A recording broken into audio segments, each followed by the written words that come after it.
قیامت کے دن دوبارہ سے اٹھایا جانا کیا یہ برحق ہے، کیا یہ ضروری ہے؟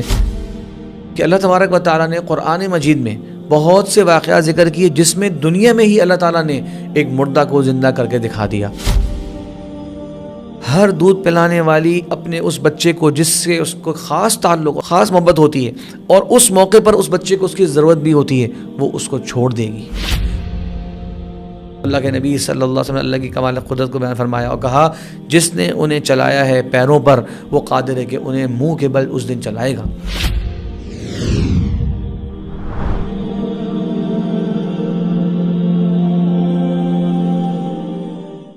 بسم اللہ والحمد للہ والصلاة والسلام علی رسول اللہ وعلی آلہ وصحبہ ومن والا اما بعد۔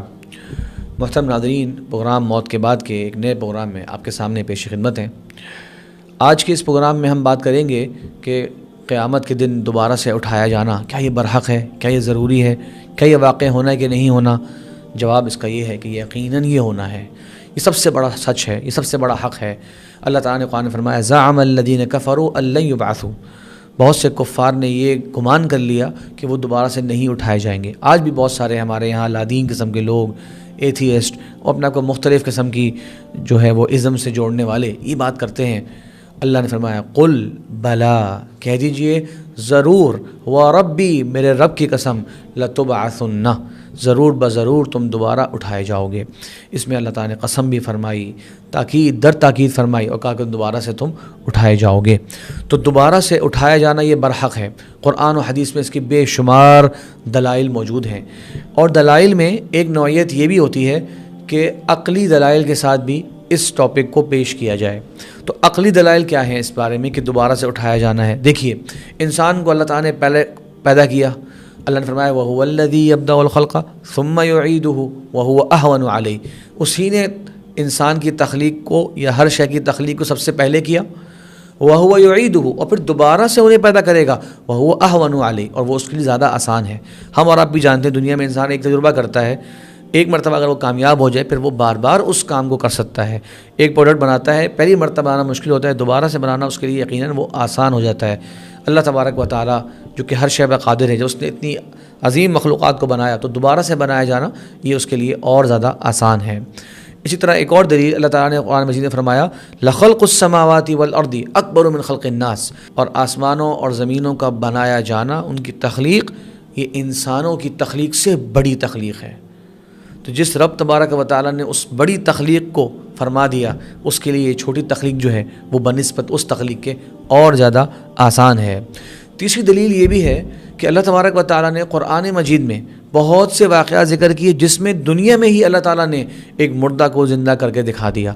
صرف سورہ بقرہ کے اندر 5 واقعات ملتے ہیں، صرف سورہ بقرہ میں 5 واقعات۔ ایک تو وہی واقعہ ہے، آپ سب نے سنا ہوا ہے کہ قاتل جو ہے وہ پہچاننے میں نہیں آ رہا تھا، اللہ تعالیٰ نے فرمایا کہ گائے کو ذبح کرو، اور جب گائے کو ذبح کیا تو اس کا گوشت کا ٹکڑا جو ہے لگایا تو پہچان ہوئی کہ قاتل کون ہے۔ اس کا پورا ذکر واقعہ تفصیل سے آتا ہے۔ اسی طرح اس شخص کا ذکر آتا ہے جو ایک بستی سے گزرا، جو کہ سارے کے سارے لوگ ہلاک ہو چکے تھے۔ اس نے کہا کیسے یہ لوگ اللہ تعالیٰ ان کو زندہ کرے گا جبکہ سب کے سب یہ جو ہے وہ مردہ ہو چکے ہیں۔ اللہ نے اسے اس موقع پر موت دی، اور پھر 100 سال بعد اللہ نے اس کو اٹھایا اور کہا کتنا رہے؟ تو کہا شاید 1 دن رہوں یا کچھ دن رہا ہوں، تو اللہ تعالیٰ کچھ ٹائم رہا ہوں دن کا، تو اللہ نے فرمایا کہ بلکہ تم 100 سال اس حالت میں رہے ہو۔ دیکھو تمہارا کھانا پینا خراب نہیں ہوا، اور تمہارا جو گدھا جس پہ تم سوار تھے اس پہ اللہ تبارک بتانا وقت کو جاری فرما دیا، اور وہ بالکل ہڈی اور ڈھانچہ بن گیا۔ جس کو اللہ نے چاہا وہ باقی رہا، اور جس پہ وقت جاری رہا اللہ کے حکم سے وہ ڈھانچہ بن گیا۔ تو پورا واقعہ اس کا قرآن مجید کے اندر موجود ہے۔ حضرت ابراہیم علیہ السلام کو جو اللہ تعالیٰ نے طریقہ بتایا کہ 4 پرندے لیں اور ان کو اپنی طرف بلائیں، مارنے کے بعد پھر وہ دوبارہ زندہ کیے اللہ تبارک و تعالیٰ نے۔ حضرت موسیٰ علیہ السلام کی قوم کا واقعہ اللہ نے ذکر فرمایا کہ ان کے یہ کہنے پر کہ ہم اللہ کو دیکھیں گے، اس سے پہلے ایمان لے کر نہیں آئیں گے، اللہ نے ان کو ہلاک کر دیا۔ تو یہ سارے واقعات سورہ بقرہ کے اندر ہی موجود ہیں۔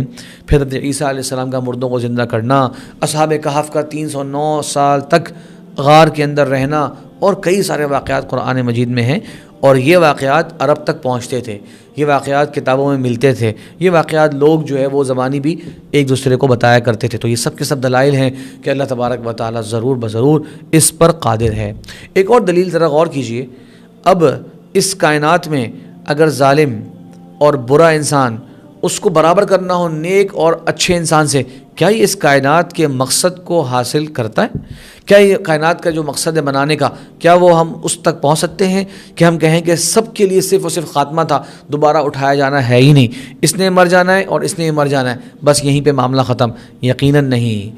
تو بالکل عقل کا تقاضا بھی ہے، اور کائنات میں اللہ تعالیٰ نے اتنی بڑی جو مخلوقات بنائی ہیں، اتنی زیادہ اس کے اندر اللہ کی حکمتیں ہیں، اس سب کا تقاضا ہے کہ ایک دن آنا ہے جس میں سب نے اپنے کیے کا حساب دینا ہے۔ بہرحال اور بہت سے زیادہ دلائل اس میں ہو سکتے ہیں۔ اب آتے ہیں کہ کس کیفیت کے اندر لوگ جو ہے وہ حشر کے میدان کی طرف آگے بڑھیں گے۔ لوگ قبروں سے نکل رہے ہوں گے، حدیث میں آتا ہے وہ سخت ترین دن ہوگا۔ اللہ کے رسول صلی اللہ علیہ وسلم فرمایا کہ لوگ جس طرح کیفیت میں باہر نکل رہے ہوں گے، حفاتن عراتن غرلن بہما، یعنی کہ بغیر چپلوں کے ہوں گے، بغیر کپڑوں کے ہوں گے، اور بغیر ختنے کیے ہوئے ہوں گے، یعنی جس حالت میں دنیا میں آئے تھے اسی حالت میں ہوں گے، اور ان کے پاس کوئی شے بھی نہیں ہوگی، اس شے کے اندر وہ اپنی قبروں سے نکالے جائیں گے۔ یوم تبدل الارض غیر الارض، اس دن جو زمین ہوگی وہ والی زمین نہیں ہوگی جس کو وہ لوگ جانتے ہوں گے، جس کو پہچانتے ہوں گے۔ حدیث میں آتا ہے کہ وہ ایک سفید رنگ کا چٹیل میدان ہوگا۔ سفید اس طرح نہیں کہ بالکل سفیدی کی طرف مائل، بلکہ تھوڑا سا اس کے اندر قدورت پائی جائے گی، جس طرح ایک آٹے کا رنگ ہوتا ہے، اس طرح کا وہ کھلا میدان ہوگا۔ لیس لہم فیہا معلم، اس کے اندر کوئی بھی نشانی نہیں ہوگی، کوئی بھی درخت یا کوئی بھی پہاڑ ایسا نہیں ہوگا کہ لوگ اس کی نشانی لگا سکیں۔ تو اس قسم کا حشر کا عالم ہوگا، اور وہاں پر جو شخص جو بولے گا وہ دیگر کو سنایا جا رہا ہوگا، اور اس کی جو نگاہ ہوگی اسے سب کچھ نظر آ رہا ہوگا، اور سب لوگ ایک دوسرے کو دیکھ رہے ہوں گے۔ مطلب کوئی اوٹ، کوئی چھپانے کی جگہ انسان کے لیے وہاں پہ میسر نہیں آئے گی۔ یہ سخت ترین دن ہے۔ قرآن مجید میں اللہ تبارک نے فرمایا کہ ان زلزلۃ الساعۃ شیء عظیم، کہ بے شک قیامت کے دن کا زلزلہ جو زمین پر آئے گا یہ بہت بڑی شے ہے۔ اب شیء عظیم، بہت بڑی شے، یہ کون فرما رہا ہے؟ یہ اللہ تبارک و تعالیٰ فرما رہا ہے۔ تو جو عظیم ہے اس کی طرف سے جب کسی بات کو کہا جا رہا ہے کہ عظیم، تو یقیناً وہ بہت عظیم شے ہوگی۔ یوم ترونہا تذہل کل مرضعۃ عما ارضعت، ہر دودھ پلانے والی اپنے اس بچے کو جس سے اس کو خاص تعلق، خاص محبت ہوتی ہے، اور اس موقع پر اس بچے کو اس کی ضرورت بھی ہوتی ہے، وہ اس کو چھوڑ دے گی۔ وتضع كل ذات حمل حملها، اور ہر حاملہ عورت اپنا حمل گرا دے گی شدت خوف سے، شدت دہشت سے۔ وترى الناس سکارا، اور لگے گا کہ لوگ نشے میں ہیں۔ وما هم بسکارا، جبکہ وہ نشے میں نہیں ہوں گے۔ ولکن عذاب اللہ شدید، اللہ کے سخت ترین جو عذاب اس وقت نظر آ رہا ہوگا، اس کیفیت کو دیکھتے ہوئے گویا کہ وہ نشے میں لگ رہے ہوں گے۔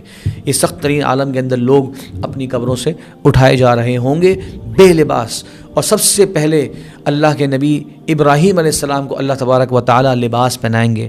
فرمایا آپ صلی اللہ علیہ وسلم نے کہ سب سے پہلے حضرت ابراہیم علیہ السلام کو لباس پہنایا جائے گا، اس کے بعد آپ صلی اللہ علیہ وسلم کو لباس پہنایا جائے گا، اور لوگ اس حالت کے اندر ایک دوسرے کو نہیں دیکھ رہے ہوں گے۔ امی عائشہ رضی اللہ عنہا نے یہ سوال کیا کہ یا رسول اللہ، کیسا یہ عالم ہوگا کہ لوگ بغیر لباس کے ہوں گے تو سب لوگ ایک دوسرے کو دیکھ رہے ہوں گے؟ اللہ کے نبی صلی اللہ علیہ وسلم نے فرمایا، اے عائشہ، الامر اشد، معاملہ اس سے بہت سخت ہوگا کہ کوئی کسی کو دیکھے اور کسی کا ذہن اس طرف بھی جائے کہ میں اپنے دائیں بائیں لوگوں کو دیکھ لوں۔ اس قسم کی کیفیت ہوگی، ہر ایک کو صرف اور صرف اپنی فکر لاحق ہوگی۔ کفار کے بارے میں قرآن مجید فرمایا جاتا ہے وَنَحْشُرُهُمْ يَوْمَ الْقِيَامَةِ أَعْمَى، وہ اس دن اندھے اٹھائے جائیں گے، عُمْيًا وَبُكْمًا وَصُمًّا، اس دن وہ اندھے بھی ہوں گے، گونگے بھی ہوں گے، بول بھی سکتے ہوں گے، سن بھی سکتے ہوں گے۔ اس کیفیت کے اندر اللہ تبارک و تعالیٰ ان کو اٹھائے گا۔ اور فرمایا اللہ تبارک و تعالیٰ نے وَنَحْشُرُهُمْ عَلَى وُجُوهِهِمْ، ان کو ان کے چہروں کے بل اللہ تبارک و تعالیٰ اٹھائے گا۔ یعنی انسان دنیا میں چلتا ہے پیروں سے، وہ اپنے چہروں پہ چل رہے ہوں گے۔ صحابہ نے سوال کیا، یا رسول اللہ کیسے چہروں پہ چل رہے ہوں گے؟ چہرہ تو چلنے کی والی شے نہیں ہے دنیا کے اندر۔ تو اللہ کے نبی صلی اللہ علیہ وسلم نے اللہ کی کمال قدرت کو بیان فرمایا اور کہا، جس نے انہیں چلایا ہے پیروں پر، وہ قادر ہے کہ انہیں منہ کے بل اس دن چلائے گا۔ اتنا سخت قسم کا جو ہے یہ عالم اور یہ کیفیات اس وقت طاری ہوں گی۔ یہاں تک کہ جانوروں کی بھی حشر ہوگا، جانور بھی زمین سے نکل رہے ہوں گے، ان کو بھی اللہ تبارک و تعالیٰ اٹھائے گا، ان میں بھی اللہ تبارک و تعالیٰ عدل و انصاف فرمائے گا۔ یہاں تک کہ جو بے سینگ جانور ہے، اگر اسے سینگ والے جانور نے مارا، اللہ تبارک و تعالیٰ ان تمام کا آپس میں حساب برابر فرمائیں گے، اور بے سینگ جانور کو سینگ دیے جائیں گے کہ وہ اپنا انتقام لے، اپنا بدلہ لے، تاکہ اللہ تبارک و تعالیٰ کے کمال عدل کا وہ مظہر سب کے سب لوگ دیکھ لیں گے۔ اس موقع پر پھر جب یہ تمام کے تمام جانوروں کے اندر یہ معاملہ پورا ہو جائے گا، اللہ تعالیٰ ان سے کہیں گے کونی ترابن، تم سب کے سب مٹی ہو جاؤ، وہ سارے کے سارے مٹی ہو جائیں گے۔ یہ وہ وقت ہوگا، اس میں سورہ نبا میں اللہ تعالیٰ نے فرمایا کہ کافر کہے گا یا لیتنی کنت ترابا، کاش میں آج مٹی ہوتا۔ وہ تمنا کرے گا کاش کہ میرے ساتھ بھی اس طرح کا معاملہ ہوتا کہ کچھ جانوروں کا والا معاملہ جس طرح ہے کہ میں اس موقع پر میری تلافی ہو جاتی اور میں مٹی بن جاتا، لیکن ایسا نہیں ہونے والا۔ پھر آپ صلی اللہ علیہ وسلم نے اس موقع پر کچھ لوگوں کا ذکر کیا ہے کہ ان کی حشر کی کیفیت کیا ہوگی۔ فرمایا کہ جو تکبر کرنے والے ہیں وہ ایک ذرے کے برابر اللہ تبارک و تعالیٰ ان کو قبر سے نکالے گا، زمین سے نکالے گا، ذرے کے برابر، مطلب ان کی کوئی حیثیت نہیں ہوگی، بالکل دیکھے جانے والے نہیں ہوں گے۔ دنیا میں وہ تکبر کرتے تھے، اپنے آپ کو بہت نمایاں سمجھتے تھے، اپنے آپ کو بہت بڑا سمجھتے تھے۔ قیامت کے دن اللہ تبارک و تعالیٰ ان کو ذرے کے برابر جو ہے اس کیفیت کے اندر قبر سے نکالے گا۔ اسی طرح وہ لوگ جو لوگوں سے دنیا میں مال مانگتے ہیں جبکہ ان کے پاس مال ہوتا ہے، سوچئے اللہ کے رسول نے فرمایا کہ جو لوگوں سے خالی مال جمع کرنے کی نیت سے مال کا تقاضا کرتا ہے، یہ شخص قیامت کے دن اس حالت میں اٹھایا جائے گا کہ اس کے چہرے پر گوشت کا ایک ٹکڑا بھی نہیں ہوگا۔ سوچے انسان کیسا لگ رہا ہوگا جب اس کے پر چہرے پر گوشت بالکل ختم ہو چکا ہو۔ اس والی کیفیت کے اندر وہ شخص اٹھایا جائے گا۔ جو نیک لوگ ہیں، جو اللہ کے نیک بندے ہیں، ان کی کیفیات کا بھی ذکر یہاں پر ملتا ہے۔ ان کے لیے قابل رشک صفات ہیں، جیسے کہ دنیا میں نماز پڑھنے والے، وضو کرنے والے۔ اللہ کے نبی صلی اللہ علیہ وسلم نے فرمایا کہ وہ قیامت کے دن جب اٹھائے جائیں گے تو ان کے وضو کے جو اعضاء ہیں وہ چمک رہے ہوں گے۔ اسی طرح شہید، اس سے انتہائی عمدہ خوشبو آ رہی ہوگی، اس کا خون جو ہے وہ جاری ہوگا۔ اسی طرح جو حج عمرے کی حالت کے اندر، احرام کے اندر اس کی وفات ہو گئی، وہ حالت احرام کے اندر جب اٹھایا جائے گا، وہ لبیک اللہم لبیک یہ مبارک الفاظ کہتا ہوا اٹھایا جائے گا۔ جو شخص جس کام کو کرتے ہوئے وفات اس کی ہوئی، نیک اچھا کام کرتے وفات ہوئی، وہ اس حالت کے اندر جو ہے وہ اللہ کے سامنے پیش ہوگا، اس حالت میں اٹھایا جائے گا۔ تو یہ اس دن کے مختلف حالات ہیں اور مختلف کیفیات ہیں۔